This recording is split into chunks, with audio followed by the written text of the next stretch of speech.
जन इच्छाओं के अनुसार, मानदंड और मापदंडों के अनुसार हुआ है।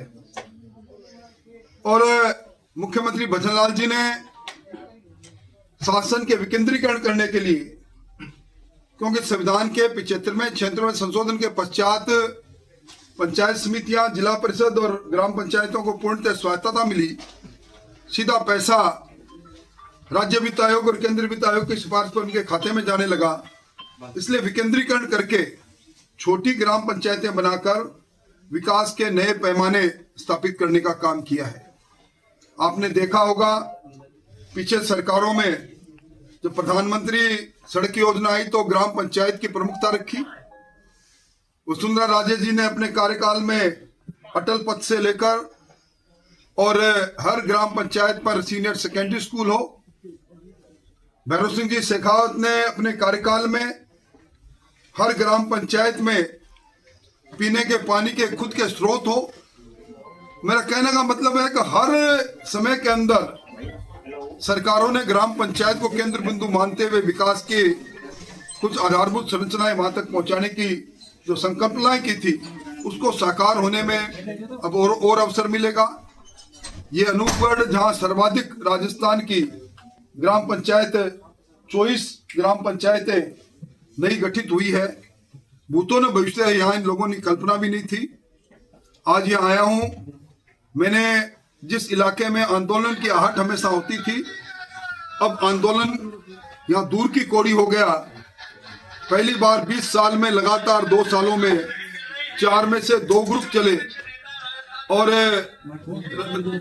पूरा इलाका धन धान्य हुआ।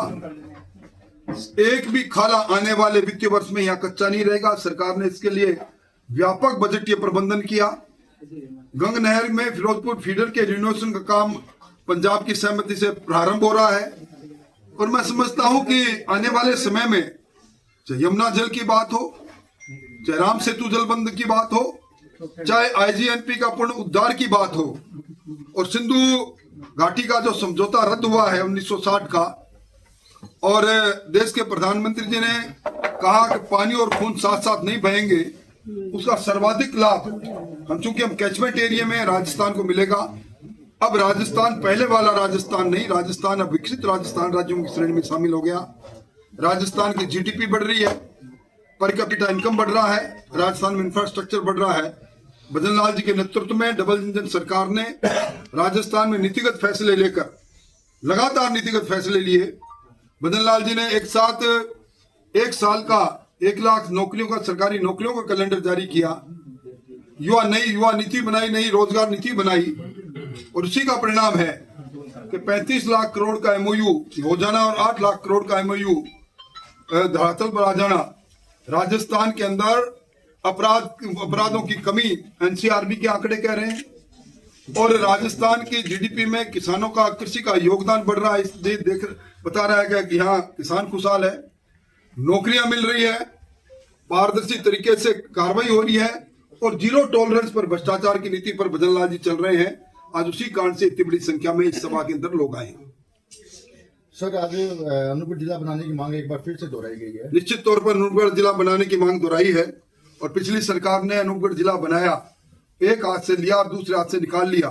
अनूपगढ़ जिले को उस समय के कांग्रेस नेताओं ने काट छाट करके इतना छोटा कर दिया कि सिर्फ 2 तहसीलें मात्र रह गई और इसी कारण से ललित के पवार कमेटी ने उसको रिजेक्ट किया। अब चूंकि इस वक्त में जब मैं आपसे बात कर रहा हूं, पूरे देश में जनसंख्या का काम चल रहा है, सारी सीमाएं सील है, पर जब भी जनसंख्या का काम पूरा होगा और नए जिलों का गठन होगा तो एक प्रस्ताव नए सिरे से प्राप्त हुआ है। उस पर मैं इस इलाके की भावना के अनुसार मुख्यमंत्री जी से बात करके मैं मेरी तरफ से इनका वकील बनकर कार्रवाई करूंगा। सर, डीटी ऑफिस तो यहाँ पर मंजूर हो चुका लेकिन अभी तक खुला भी नहीं। मेरी निजी जानकारी में नहीं। अगर डीटी ऑफिस मंजूर अगर खुला नहीं तो मैं उप मुख्यमंत्री जो यातायात मंत्री भी उनसे बात करके इस पर संज्ञान लेने की काम करूंगा। निश्चित तौर पर आपने जो बात कही सही कही, मैं धन्यवाद देना चाहूंगा। आपने जागरूकता से इस सवाल को उठाया। मैं यहाँ मेरे चारों ओर पवन जी और संतोष जी और शिमला जी 3 दिन पूर्व विधायक बैठे, इनको भी कहूंगा कि एक दिन आके जयपुर इस बात को आगे बढ़ाई तो मैं भी इनका सहयोग करूंगा। सर, किसानों के लिए हमेशा यहाँ आंदोलन होता है। बीजेपी की सरकार जो कांग्रेस करती है, कांग्रेस की सरकार जो बीजेपी करती है, तो क्या इसका स्थायी समाधान नहीं है कोई भी? स्थायी समाधान सामने है ना आपके। 2 साल में बताओ मेरे को कहाँ आंदोलन हुआ। आज यूरिया की कमी की बात जरूर थी, वो इसलिए कि पहली बार सोइंग एरिया इतना बढ़ गया, पानी पूरा मिल गया, उसका बुआई ज्यादा हुई, और यूरिया के लिए भी मैंने भी बात की, यहाँ के प्रतिनिधियों ने बात की, उस समस्या का समाधान भी करेंगे। ठीक साहब, ठीक है, धन्यवाद।